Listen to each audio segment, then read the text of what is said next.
First, sad reports coming out of Austin, Texas on Cedric Benson that he got hit last night on a motorcycle and lost his life. And Cedric was one of our favorites, mine and Sally's. He was a true spirit, one of the toughest players we've ever coached, if not the toughest.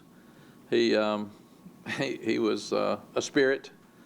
Somebody stole his TV once, and they had it in the apartment, and he knew where it was, and he told the police to go get it, and he said the police wouldn't get it, so he goes and knocks the door in and goes and gets his TV, comes back out, and the police called it breaking and entering. He called it getting my TV back. And I said, you can't do that. You stole the TV. And he said, no, it was my TV. So that's just the attitude that he had. So I wouldn't let him practice the week for Baylor. I wouldn't let him travel. He said, can I be on the bus? I said, no, you messed up. Can I be on the sideline? Nope, you're out. You're out for a full week. I don't want you around. Can I be in the stands? Nope, can't even buy a ticket. I don't want you around. We win the game, we get back at 2 in the morning, and Cedric Benson's standing there waiting on the bus. And that's just the kind of teammate he was. Then we were playing Michigan, his last game in the Rose Bowl.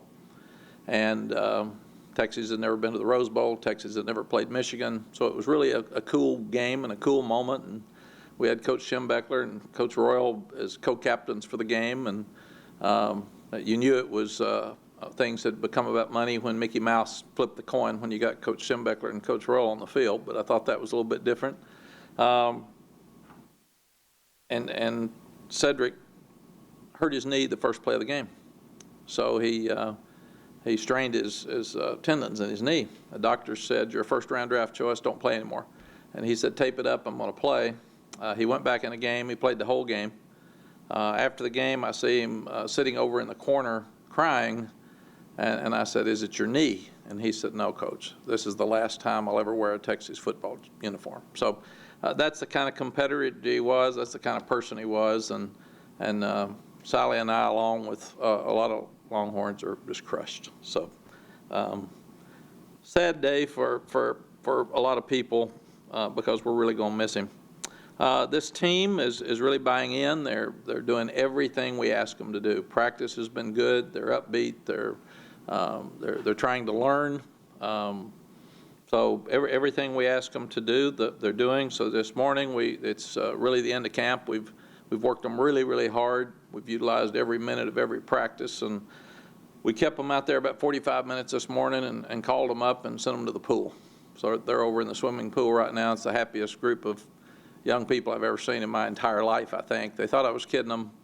And we had them in full gear, and we told them we were going to have a goal line and short yardage scrimmage, and this will be the toughest day they've had since they've ever been here. And we're glad it was hot, and so they're excited and happy right now. But this is pretty much the end of camp as we know it. You don't have two-a-days anymore, obviously. So with your one-a-days, we'll have our open practice tomorrow night, which will be a generic practice, obviously. We won't be working on South Carolina because I'm sure South Carolina will have some people coming to watch. Their fans will be here for sure. And then we take Tuesday off by NCAA rule. And then we will have our early morning practices starting with class beginning on Tuesday. We'll start those early morning practices Wednesday, and then we'll have them Thursday, and then we'll figure out what we're going to do Friday. And then get ready for game week because it is here and it's on us. We've been looking at our quarterback situation very closely, and we're concerned about not having enough leadership on offense, and one of your true leaders has to be your quarterback, and the guys are in a tough spot because all three of them are good enough and all three of them are working hard enough. But Sam Howell will now start taking the snaps with the blue team, our first team, and Cade and Jace will be working more with the white team. We played 4 quarterbacks last year here. Obviously, we need all 3 of them. They will alternate some with the blue team, obviously, as we continue to go through. But the difference right now, Sam's just been more consistent than the other 2. And Jace has had some up and down injuries, and Cade's had a bit of a sore arm too, and Sam hasn't been hurt. So we've got the quarterback situation, at least for now, where we know who's going to be working with each group. Questions? Right now, it would be Sam will get the snaps with the blue team, and Jace and Cade will get the snaps with the white team. And they'll split them 50-50.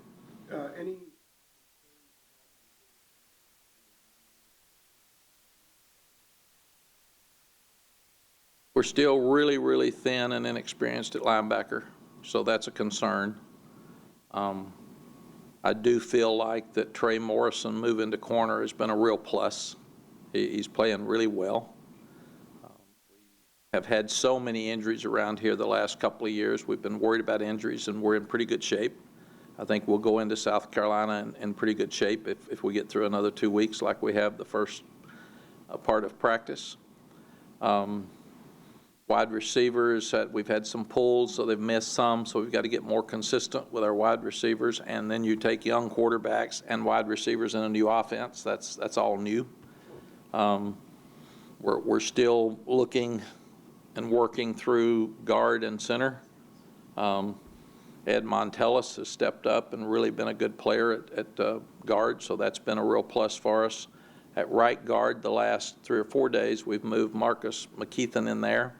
And he's playing really well. So he's still young, still inexperienced, got some work to do, and he's, 6'7" or 8" or something. He's real tall. So he and Jordan Tucker and Charlie Heck have to constantly work on playing with low pads. We feel like that we've gotten some of the young guys can give us some depth in the defensive line, that they're going to help us. So we're trying to figure out now how many plays when Strobridge and Crawford come out, Fox comes out, who can step in there and how many plays can they play. So we've made some progress there. Ben Kiernan has done a really good job punting for us. So that's been a plus we didn't know before we started. And Noah Ruckles has been pretty good in field goals. Not 100%, which you need to be in that game. If you miss one, it's awful. It's usually for the game. So we've worked really hard in that area, but he's doing a good job. Other questions?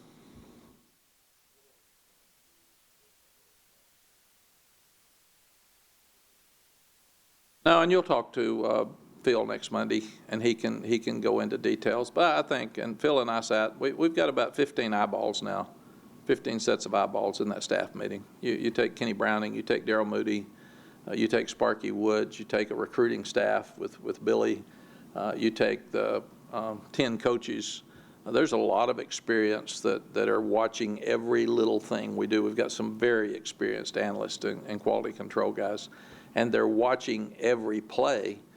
So we have pretty good evaluation of everybody on our team every day, and we spend an hour and a half in a staff meeting every day, and a lot of that is talking about who are the best players, who are the toughest players, who are the most passionate players for football, and how many plays can each one play when Strobridge comes out, who can step in there for him, and how many plays can they play to be as effective as he is when he's a little tired.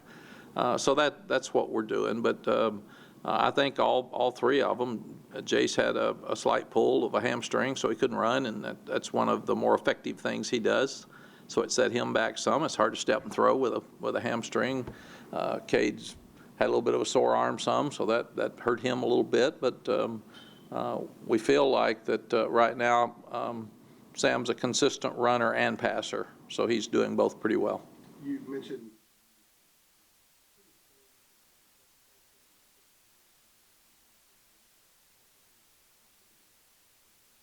I feel like that whoever we put with the ones would feel better about themselves and start leading better, because the coaches have given them a voice with the blue.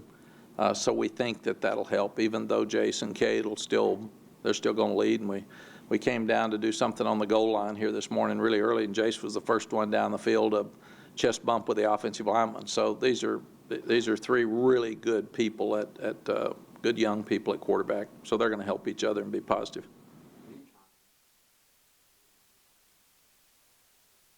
Yes. How is that? I'm still challenging them. So we haven't gotten enough leadership yet with our offense. The offensive line's really quiet. I mean, hear a pin drop in their meetings. So we're trying to get them. Charlie Heck is good a player as he is. He's not a talker. Polino's not a talker. They're the two oldest guys, and the other guys are young guys trying to learn what to do. We need, we've got two senior tight ends. We need them to step up, and they're not talkers. They're quiet, but they need to take a more active role. Your receivers have been all over the place with some pulls and some out and some in, so none of them have been out there enough to consistently step up. And your running backs, I think probably Michael Carter and Antonio Williams are the two that will talk the most and try to lead. I haven't heard Javante say anything, but yes, sir, since I've been here, and I've been here 10 months. So great job, thank you. Anything you need? No, sir. How's it going? Good, sir. I mean, that's a long conversation with Javante because he's just one of the nicest young people I've ever met. So now we're at a position where we've got to start talking to them about more leadership. There's very few seniors on the offense, and the defense has a lot of guys that can step up because they're older. There's 5 seniors on defense or so that'll step up, and you got Wolfhook that's played before that'll step up. So we've got some ground to make up on offense with our leadership.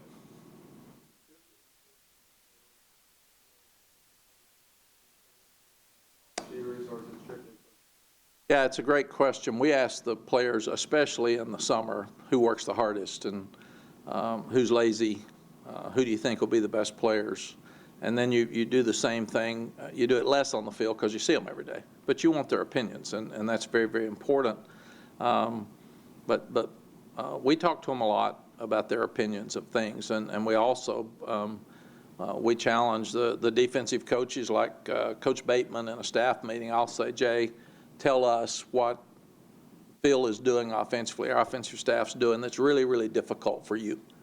What are the hardest things to defend? And then Phil, the same thing, ask the defensive staff. And Jay, Tommy, what do you do that we don't have an answer for right now? So these are really good coaches. They're experienced coaches, and they can help each other out.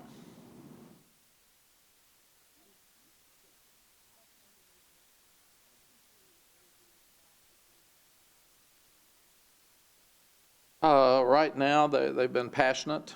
They've had fun. And I would think that they're gaining confidence would be the 3 things I would say. That yesterday's scrimmage, we had very few mistakes compared to the first scrimmage. So they're learning more about red zone helps you win. You got to make third downs. You got to kick the last second field goal to win. They blocked a couple of field goals. So I just feel like that they're getting more into the this is a new team. We're not looking at the past at all. We're not looking at the future. This is the now, and we need to be the best we can be in the now. And I've told them, if you play the best you can play and it's not good enough, we'll go to next week. It's just the only thing that we should do is make ourselves accountable to each other that we do our best. Phil told them this morning. Yeah, in their position meetings. And we decided last night.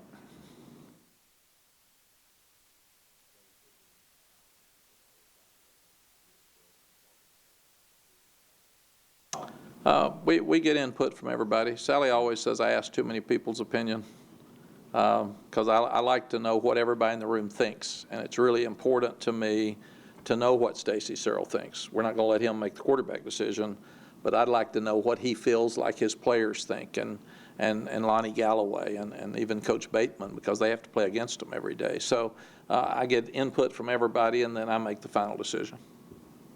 I'd rather it be the same one the position coach likes, because then he's obviously feels better about it. But I'm going to make him convince me of why that one should be up there right now. And that doesn't mean if Sam plays awful tomorrow that he'll stay there. I mean, he just everybody goes up and down every day. You got to, when you earn the right to be in that position, you got to keep it.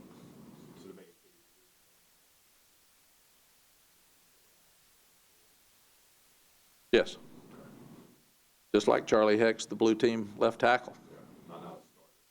We don't have starters. It sounds funny, and you all don't like that. You want a depth chart, you need starters, and that we're in this little box we've always been in.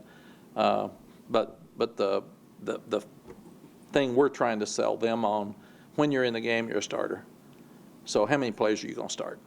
Because we need more depth, and that's key for us. And if you just say, here are the starters and the rest of these guys are they're not factors, then you can't build depth. So Coach Smith and Coach Guthridge taught me long ago, depth is the most important thing you have. It'll help us with injuries. It'll help us with team morale. It'll help us in the fourth quarter when both teams are getting tired in the heat. So we constantly talk about earning the number of plays that you should play. And we don't talk about whether you're a 1 or a 2. We never even mention that. We don't talk about starters as a team. So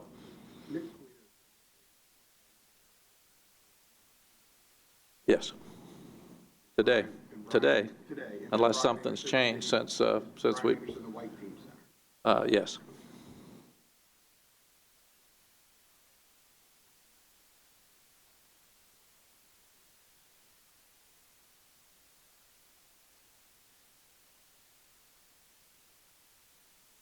Yeah, it's good.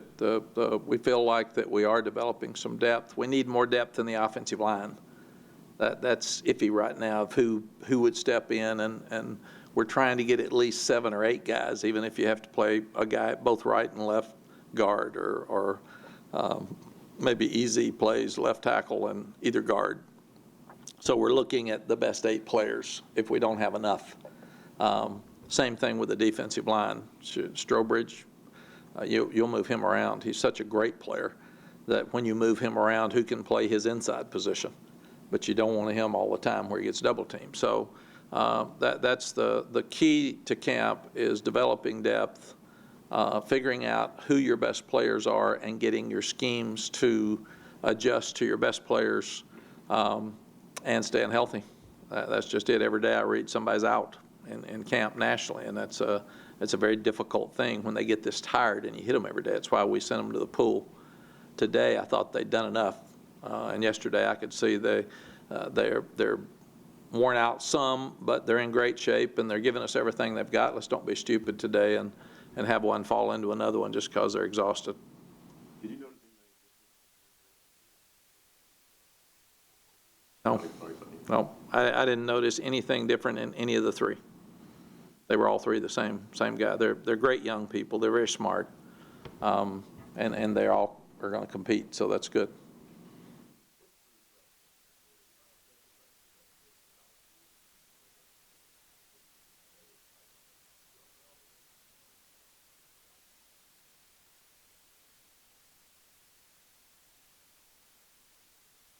That's a hard one because you don't think about them as very few of them are going to start or none. So they'd all be in that role that we're talking about of plays. And Awesome Richards has had a good camp. Ty Murray and Tristan Miller were doing well and had to take some days off. So they kind of got behind. Joffrey Brown, Weldon Spotsville have both stepped up. I'll forget somebody now since I don't have them in front of me, so I'll have a mother mad. Amari Fox has done a good job. Ray Vahasek has done a good job in the front.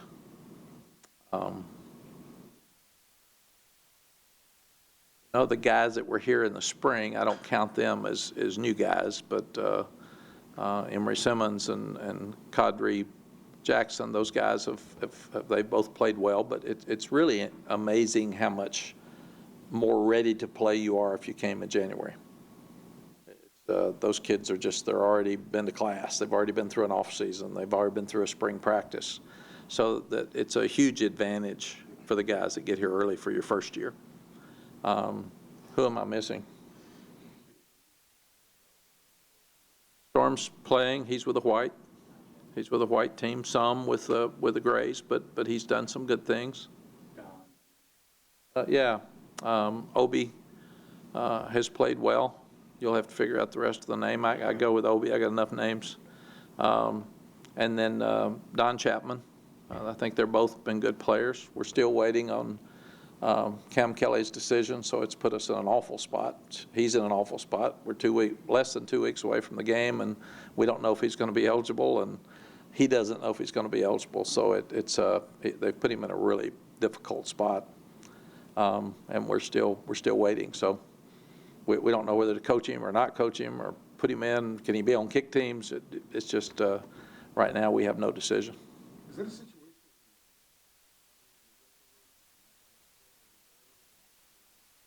There's interaction with compliance. That's who talks to them, so not with me. So, and I've never had this before, so from what I can tell, we just get a call and he's either eligible or not.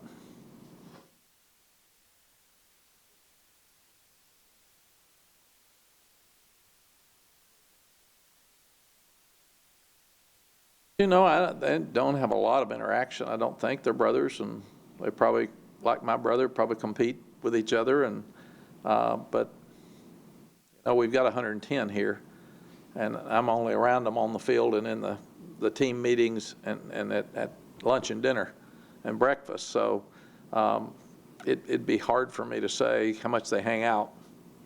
You know, and they were all in a hotel for 14 days together, but I don't see them hanging out all the time.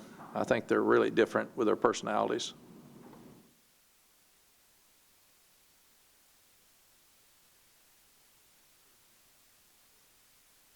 Allen's probably just now getting well from his knee operation. He's been a real impact for the defense up front, so we need him to be healthy and we need him to play. He's 6'5", 250 pounds and can run. Tyrone Hopper has been set back with an injury. He should be back in the next couple of days. We need him to play. Both of those guys are guys that Larry didn't have last year. So we need both of those guys back, and I think both can be really good players.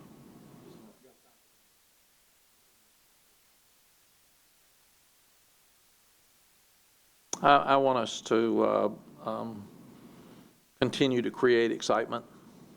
I want the players to feel that the excitement I feel traveling around the state and being out and around. And again, they're tired, so it's a pickup more than anything else. And we've got 4,000 students that are going up to light the tower, and they're going to come down at the end of practice and cheer the guys on. So I just want the guys and the students to have a bonding, a connection, and the fans to all come out. And coaches are mad at me because they said South Carolina's going to be there, and I said, I don't care. You know, there's not many secrets anymore. Everybody got some video. So it should be fun. Thank you, folks.